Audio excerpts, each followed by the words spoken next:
Hey guys, tonight we're going somewhere unpleasant, but fascinating. You wake up choking on the smell of sweat and stale meat. The sky above you is a dirty gray, a color somewhere between old bone and dying fire. A trumpet wails somewhere in the distance, not the heroic kind from movies, but the kind that sounds like it's been blown through a throat full of mud. Congratulations, it's your first morning on a medieval battlefield. You probably wouldn't last an hour here. So, before you get comfortable, take a moment to like the video and subscribe, but only if you genuinely enjoy what I do here. Tell me where you're listening from and what time it is for you. Now, dim the lights, maybe turn on a fan for that soft background hum, and let's descend into tonight's story together. It's cold. Not the crisp, poetic kind of cold. This one smells. The kind that lives in damp wool and rotting hay. The kind that clings to skin that hasn't seen soap since Lent. You're wrapped in armor that feels like someone else's skin. Too tight in some places, loose in others, as if it remembers its previous owner a little too well. You tug at the straps, and they stick to the grime already forming under your arms. The camp is waking up. There's no morning cheer, no songs, no speeches. Just the slow groan of men stretching bones that ache like rusted hinges. Someone coughs blood into the mud. Someone else laughs at it, not out of cruelty, but because there's nothing else left to do. A pot of something vaguely edible simmers over a fire that's mostly smoke. You take a sip when it's your turn. It tastes like dirt and regret. Oats, maybe, or rats, depending on how generous you're feeling. No one asks which. You try to keep your hands steady as you adjust your helmet. It smells of metal and fear. Someone died in it last week. They wiped most of them out, but not all. You hear horses in the distance. A low snort, the shuffle of hooves. They get better treatment than you.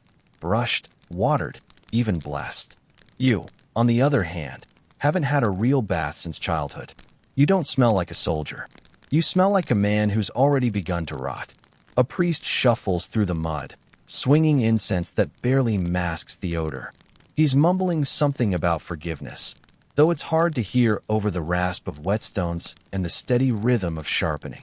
Blades against metal, over and over, a sound like insects buzzing, endless, patient, hungry. Someone next to you mutters, "Better die clean." You both know that's not how it works. You'll die muddy, face down, unrecognizable. That's the point. The wind picks up, carrying with it a smell that's worse than anything in camp. Decay. Not fresh, not sharp, but deep. The kind that's seeped into the soil. You realize it's coming from yesterday's field, still bloated with the fallen. They didn't bother burying them. The ground's too hard this time of year. You stare out toward the horizon, the pale outline of a castle, distant and indifferent. You wonder who's inside. Probably eating, probably warm. It's for them that you'll die today. They won't remember your name. No one will. You think about running. Everyone does. But where would you go? Every road is war. Every village is burnt or stolen. There's nowhere left that isn't already claimed by someone else's hunger. A shout cuts through the fog. You look up. A banner waves, a torn piece of cloth soaked in last season's glory. The horn sounds again. It's time. The line begins to move. You stumble forward, boots sinking into the earth that feels more like flesh than dirt. Every step brings a squelch, a small gasp of something trapped underneath. Water, maybe. Or not. You glance at the man beside you, barely more than a boy, freckles beneath the grime, clutching his spear like a talisman. His lips move in prayer, but his eyes are empty. You nod at each other, a silent agreement. Neither of you will see sunset. And yet, the strange thing is, there's a calm in it. The dread is constant, sure, but so is the inevitability. You're no longer waiting to die. You're just walking toward the moment where it happens. Behind you, the campfire smoke curls upward into the gray morning, thin and fragile. The smell follows you, burnt fat, wet ash, human breath, clinging to your hair, your skin, your fate. The wind shifts. You hear crows calling, patient as always. They know what's coming. They always do. You grip your weapon tighter, the handle slick with sweat that isn't even yours. You breathe once, shallow and quick. You whisper something, maybe to God, maybe to the dirt. Then the horizon moves. It's not wind. It's not mist. It's men, an army, trudging toward you through the haze, their armor glinting like the slow blink of some enormous beast. You realize you're about to step into a machine made of bodies, blades, and fear. And you are just another cog. Because of course you are. You move forward because everyone else does. There's no command, no glorious cry of valor. Just motion, slow and thick, like syrup made of mud and dread. The air tastes of iron, smoke, and sweat. The ground beneath you is alive, soft, sucking, unwilling. Each step sinks deeper, as if the earth itself wants to pull you in and keep you.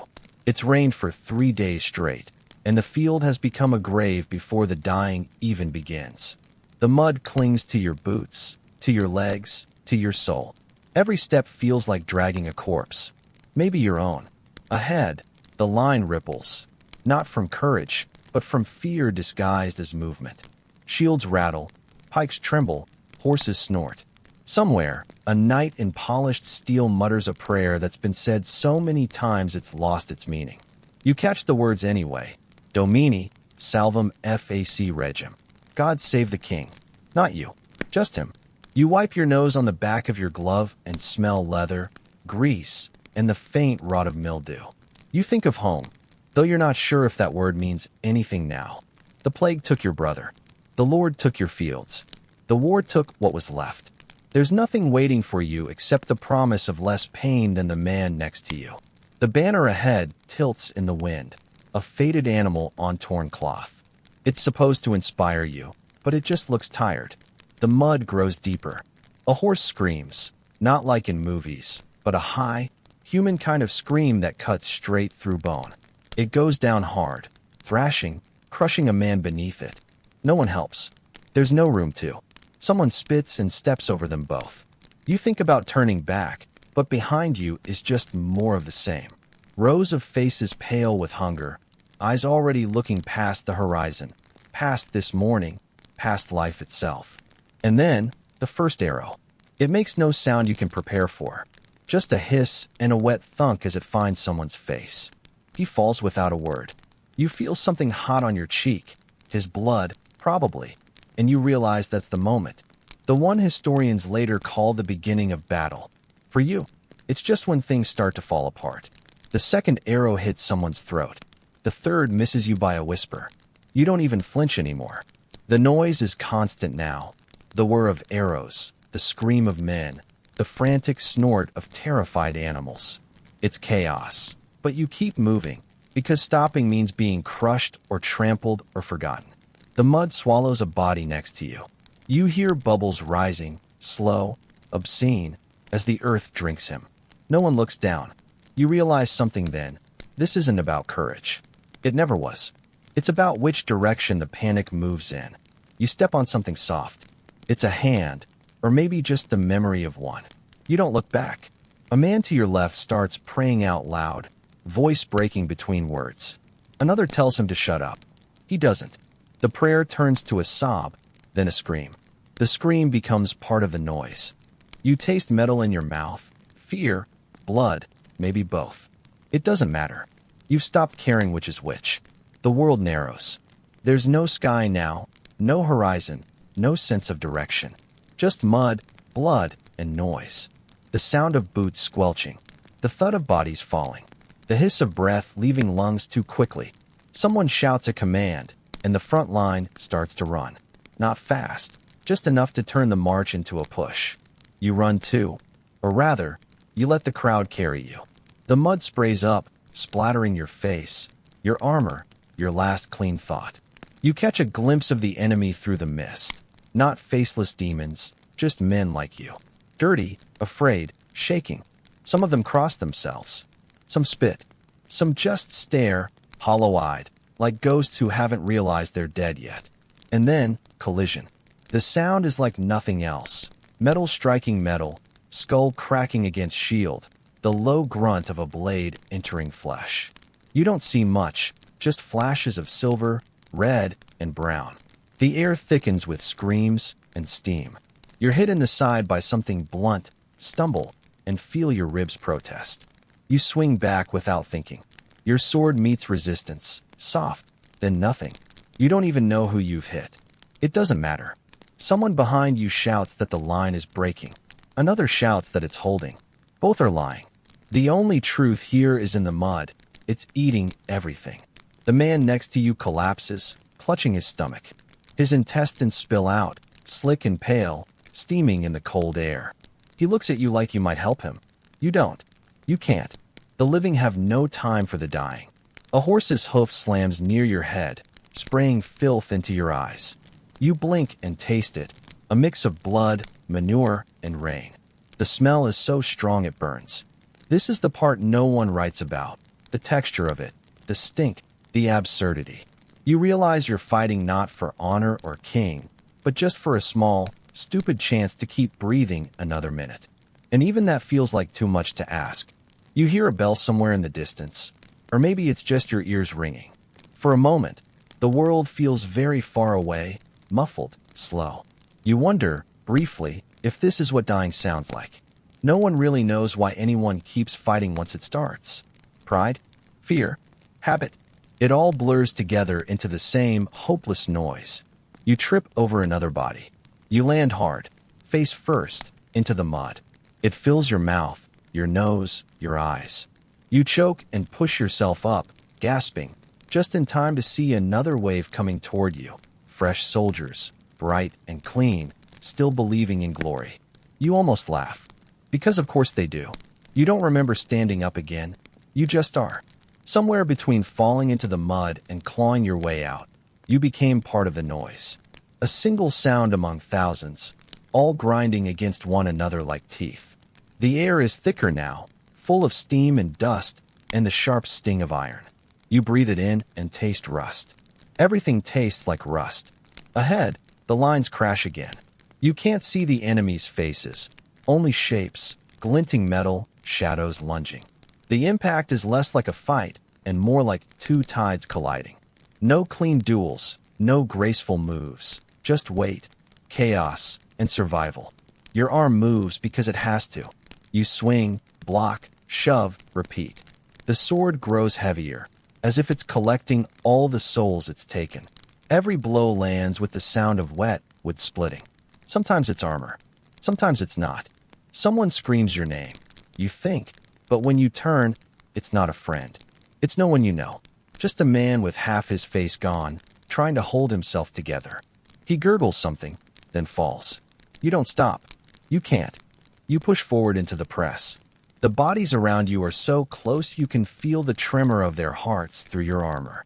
You can't tell if the blood on your hand is yours anymore. It doesn't matter. Everything is the same shade now, red, brown, black. Your foot slips on something slick. You look down and see what's left of a man's leg, cleanly cut at the knee, boots still attached. The sight barely registers. The part of you that feels horror is gone. The body keeps moving anyway. You hear a sound that doesn't belong, a low, dull hum, like a giant bee. Then a flash, and the man beside you drops, a crossbow bolt buried in his chest. He wheezes once, then goes still. You glance toward the source and see men crouched behind wooden pavises, reloading with mechanical calm. They might as well be butchers. You want to scream, but your throat is too dry. You can barely swallow. Your tongue tastes like iron and ash. The air is so thick with dust that the sun disappears. It's just smoke now, rolling low and yellow, turning everything into a fever dream. You stumble through it, swinging when something moves, ducking when something screams. There's no direction, no front or back, just noise. You crash into a knight, his armor shining like a lie. He turns toward you, eyes barely visible through the slit in his helm. You don't even see the swing, just the shock, the weight, the numbness spreading down your arm. Your sword drops. Your fingers won't listen. He raises his blade again, and you reach for anything, mud, bone, luck. Your hand finds a rock. You swing it into his knee, hard. He grunts, staggers, and you see his balance go. When he falls, the sound he makes isn't human. You grab his dropped weapon, heavier, cleaner, and drive it forward without thought. It sinks in deep, and the air goes still for a moment. You feel the vibration through the hilt, through your arm, through your chest. That's the sound of a man ceasing to exist. You drop the sword, gasping. Your hands shake, slick and raw. You can feel his warmth still clinging to the metal. You don't know if he was an enemy or an ally. You don't ask. The battle roars around you like an endless storm. You can't see the edges of it anymore, just movement and screaming, the rhythm of death repeating itself over and over until it becomes almost musical. A rider charges past, banner whipping in the wind, some emblem of honor, probably. It doesn't matter now. You notice, absurdly, that his horse's eyes are white with foam.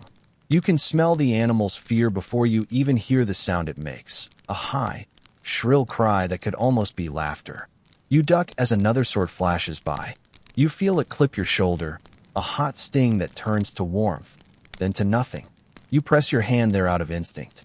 When you pull it back, your glove is slick. You realize you're smiling, not out of joy, but disbelief. You're still standing. You shouldn't be. Someone to your left falls, dragging 3 others down with him. A spear tears through a gap in the melee, missing your head by inches. You feel the wind of it. For a second, you imagine how it would have felt if it hadn't missed. The quick, cold snap of nothingness. You'd think that idea would terrify you. It doesn't. It sounds peaceful. The ground shakes. Not from horses this time, but from the sheer number of bodies collapsing. You look around, and everything is blurred, trembling, a painting smeared by blood and fog. Somewhere behind the smoke, a horn sounds, long, low, uncertain. It's not victory. It's not retreat. It's just sound, something to cling to. You look up, searching for it, and see nothing but gray sky filled with black specks. Arrows. Birds? No one really knows. You taste rain, or blood, running down your lips. The line has collapsed. There is no formation, no command. Just the slow grind of dying men refusing to stop moving. You stumble toward where the sound is thickest, not because you want to fight, but because you don't know what else to do. Every breath hurts now. Every step pulls something in your side. The air smells like coins and meat. You think of the stories people will tell, songs of courage, victory, glory. You almost laugh again. You know none of them will mention this. The stink, the screaming, the way the mud swallows the fallen whole. History never smells like what it describes. The sound of battle fades slowly, like a storm running out of wind. The shouting turns to moaning, the clash to coughing. You realize you can hear yourself breathe again. It sounds strange, too quiet. The fog drifts, revealing the field, a painting of ruin. You see faces twisted in disbelief, hands still clutching weapons that will never rise again. The crows are already landing. You take one step forward, then another, boots slipping on what was once grass. And then, silence. It feels wrong. It feels heavier than noise ever did, because you know it isn't over. Not yet. The silence comes not all at once, but in pieces, torn scraps of sound fading into the mist. A groan here, a horse collapsing there, a final gasp that sounds almost like a prayer.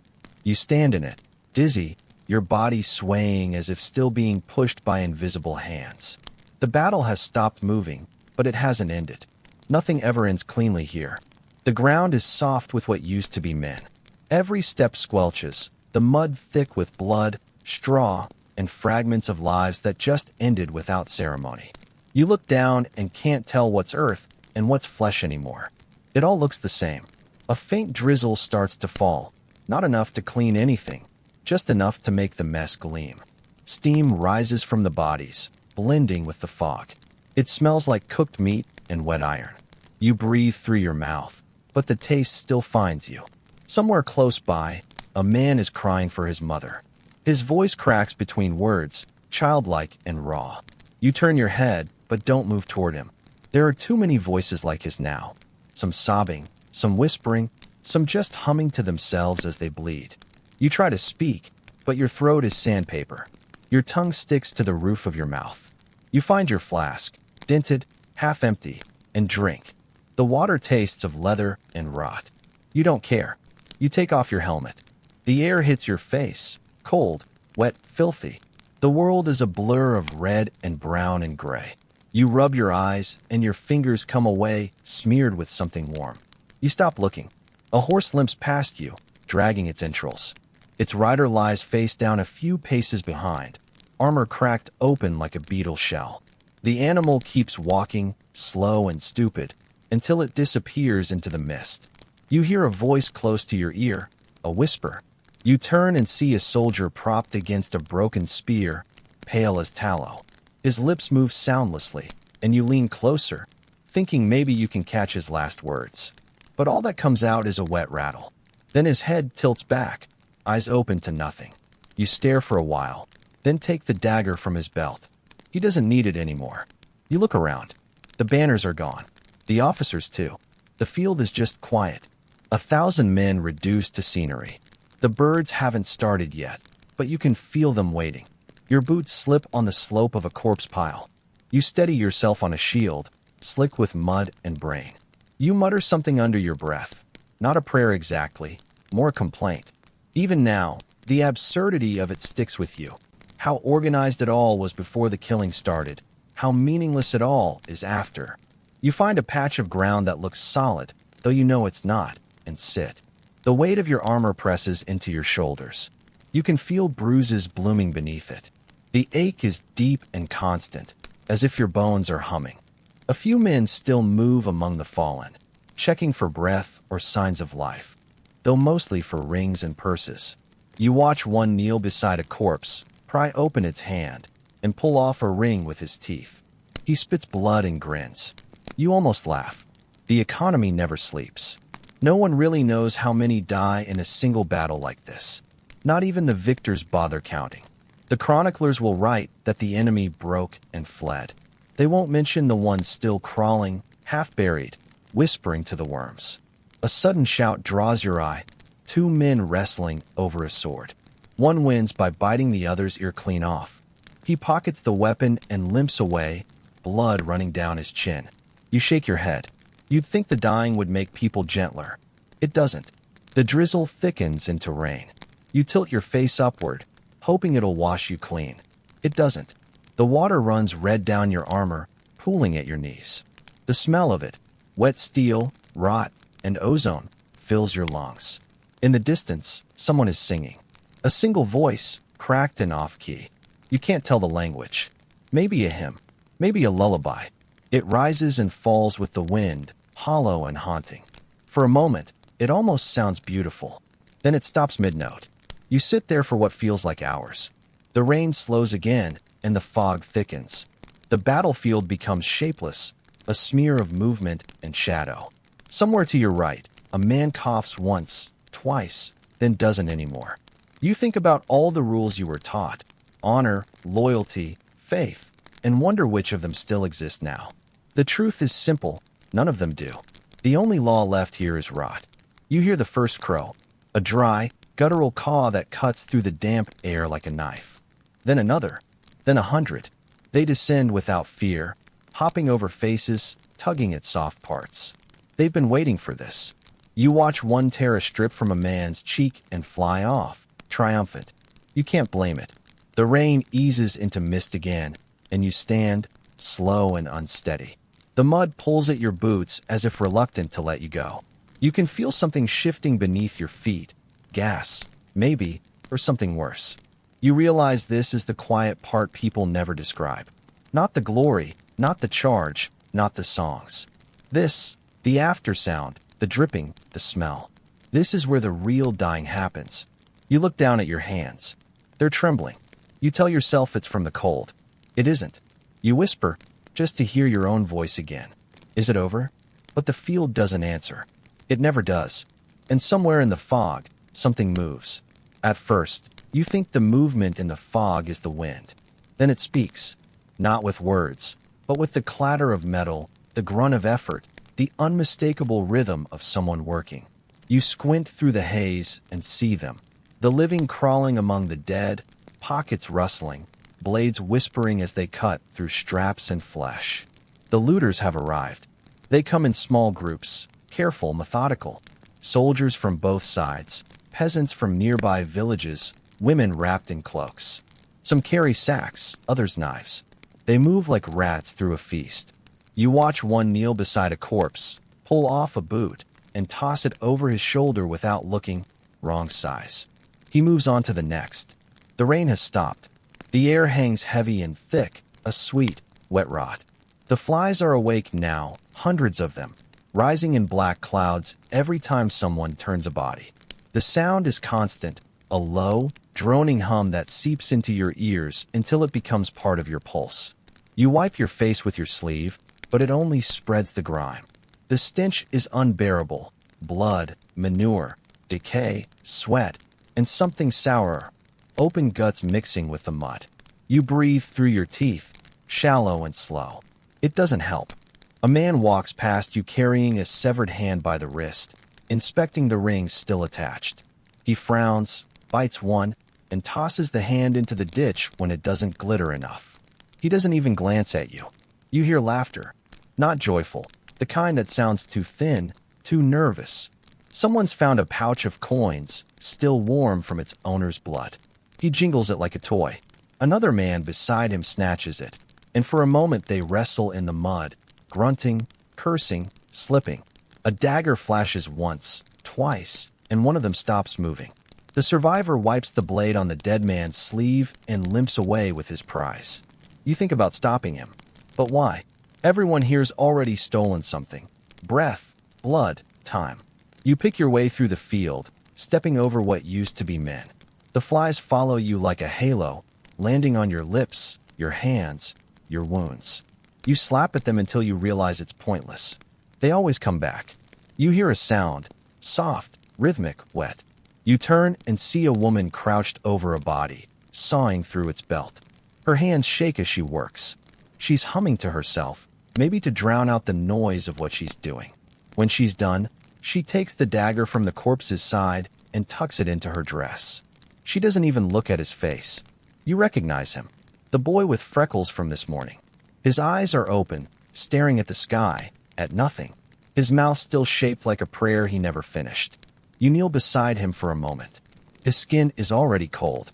You close his eyes with 2 fingers, but the flies land there anyway. A sudden gust rolls through the field, and the smell intensifies, rot stirred fresh. The ground gurgles, releasing gases from the bodies trapped beneath. It sounds like the battlefield itself is breathing. You move toward higher ground, but there's no such thing here. The mud is everywhere, swallowing everything. You pass a wagon half sunk, its wheels still turning with the weight of a dying horse. A man's pinned underneath it, arm crushed, crying for help that won't come. He sees you and pleads, "Please, just pull me free." You hesitate. His arm is mangled beyond repair, bones splintered and white. You glance at the wagon, at your strength, at the mud pulling everything down. You know the truth. He does too. You draw your dagger, and he nods once. You don't look while you do it. You just press hard until he stops moving. Then you walk away. Somewhere behind you, someone starts whistling, a strange, tuneless sound. The kind people make when they've seen too much to scream anymore. The sun tries to push through the clouds, but fails. The light that reaches the ground is gray and sour. Everything looks faded, unreal, as though the world itself is tired of seeing what's happened. You reach a patch of trampled grass near what used to be the center of the field. A pile of weapons lies there. Swords, spears, axes, all blood-dark and bent. You kneel and start to gather what looks usable. You don't even know why. Habit, maybe. Survival. Something to do with your hands so you don't start shaking again. Behind you, a man shouts in triumph. He's found a piece of armor still intact. Another argues that it's his. The argument turns into shoving, then choking, then silence. You don't turn around. You just keep working, stacking blades until your fingers ache. You pause when you notice something shining faintly in the mud. A pendant, small and round, glinting weakly in the gloom. You pick it up, wipe it clean with your sleeve. Inside is a tiny carving, a saint's face, half worn away. You can't tell which one. It doesn't matter. You hang it around your neck anyway. You tell yourself it's for protection. But really, it's just something to hold on to that isn't a weapon. A voice cuts through the hum of flies. They'll burn them soon. You turn to see an older man, one eye clouded, standing with a torch. His tone is casual, almost bored. "Too many to bury," he says. Too few left to care. You ask him when they'll start. He shrugs. When the air gets worse. You almost laugh. Worse. The word feels ridiculous. The air is already thick enough to chew. But he's right. The real stench hasn't even begun. He walks off, dragging the torch through the muck. You watch the flame flicker and think about what comes next. The fires, the smoke, the crackle of fat melting from bones. You imagine the sound it'll make, the smell, the slow rising of black columns into the gray sky. You shiver, though it isn't from the cold. The flies follow you still, relentless. They land on your lips, your wounds, your thoughts. You remember the priest from this morning, swinging his incense, trying to drown the stink of men. You wonder if he's still alive. Probably not. You glance down again at the field, at the hands clutching mud, the eyes staring upward, the boots being stripped from the feet of the dead, and it occurs to you, this is what victory looks like. And you realize, with a dull, tired certainty, that it doesn't look any different from defeat. Because of course it doesn't. They bring you in at dusk, half-carried, half-dragged. You don't remember when you were hit. You remember the blow, the flash, the tumble into mud, but after that, it's a smear. Your ears still ring, like distant bells underwater. Someone says your name. You don't answer, because you're not sure it's still yours. The field hospital isn't a building. Not really. Just a sagging tent pitched near the ruins of a barn. The ground around it glistens red, soaked through. You can smell the iron before you see the wound. Inside, it's worse. There's no silence here, only noise. The low moans of the dying, the muttered prayers of the waiting, the rhythmic saw of someone not waiting anymore. The canvas walls breathe in and out with the wind, each exhale carrying the thick, sweet reek of rot. You are pushed toward a table, a door laid across two barrels, black with dried blood. The man behind it wears no mask, no gloves. He looks like everyone else, exhausted, filthy, bored. A strip of cloth tied around his head keeps sweat from dripping into his eyes. He glances at your leg, then at you. Still attached, he says. For now. You want to speak, but all that comes out is a rasp. He doesn't wait for you to finish. A boy, a helper, no older than 15, pours wine over your thigh. It stings like boiling oil. You jolt, but two other men hold you down. The surgeon hums as he works. His hands are steady. Too steady.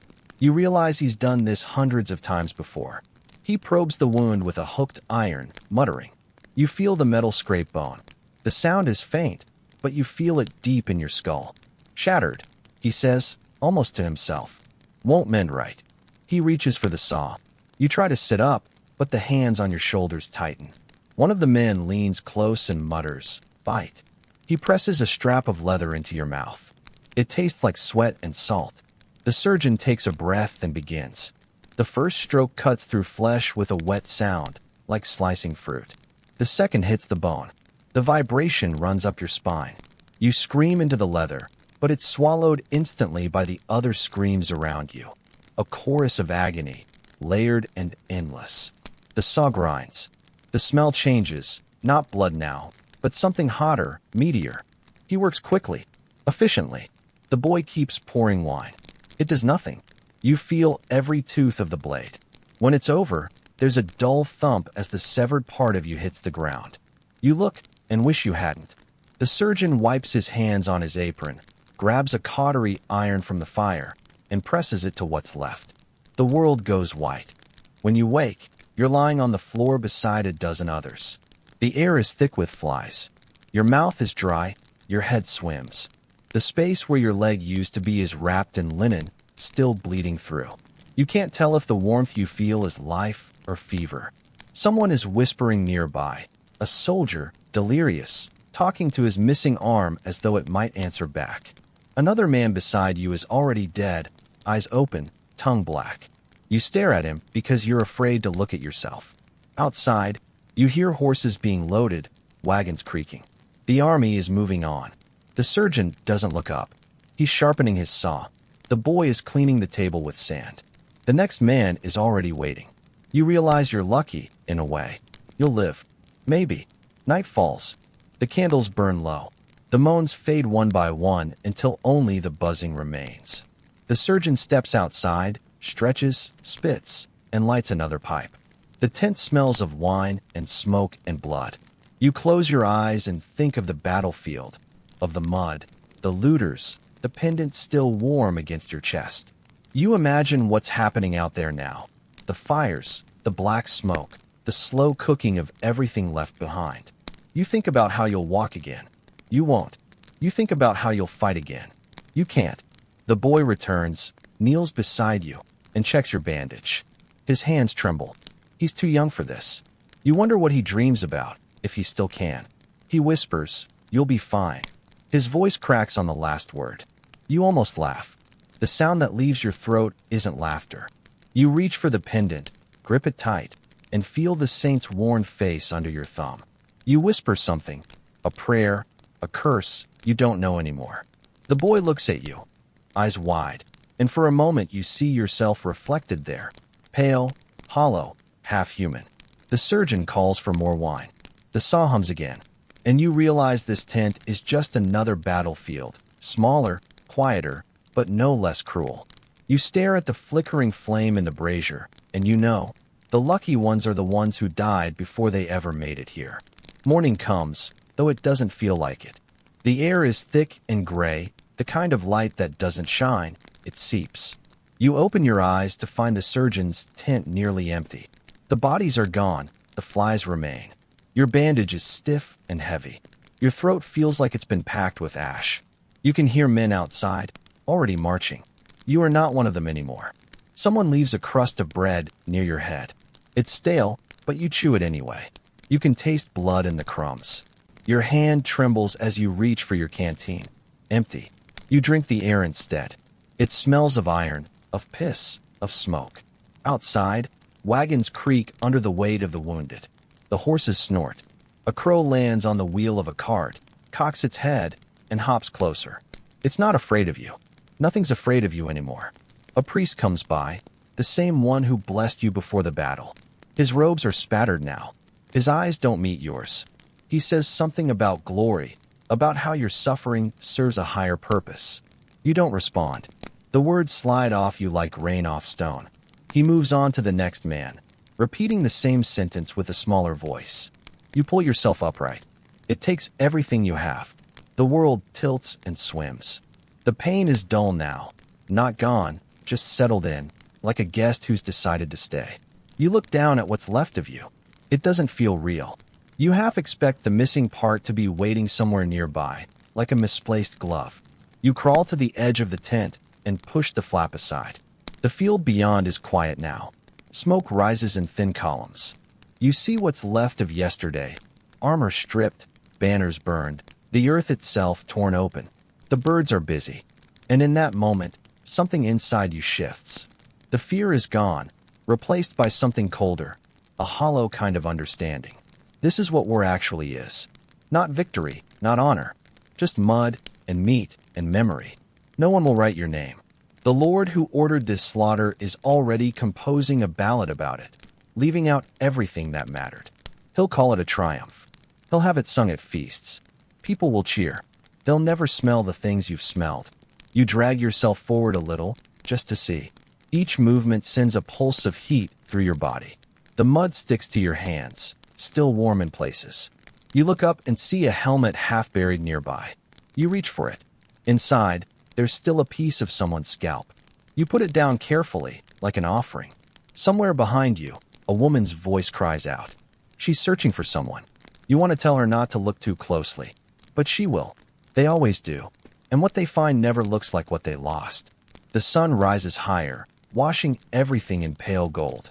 It's almost beautiful, the way the light glints on the pools of water, turning blood into something that almost looks holy. You think, maybe this is why they keep doing it. Maybe they mistake this shine for glory. Your thoughts drift.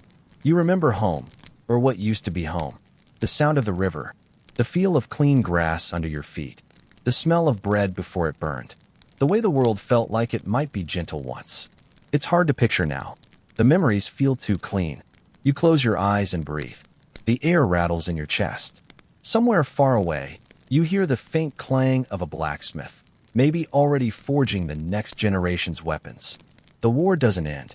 It only migrates. You wonder how long you'll stay here. Hours, days, until the fever wins? You can't tell. The idea of time doesn't mean much anymore.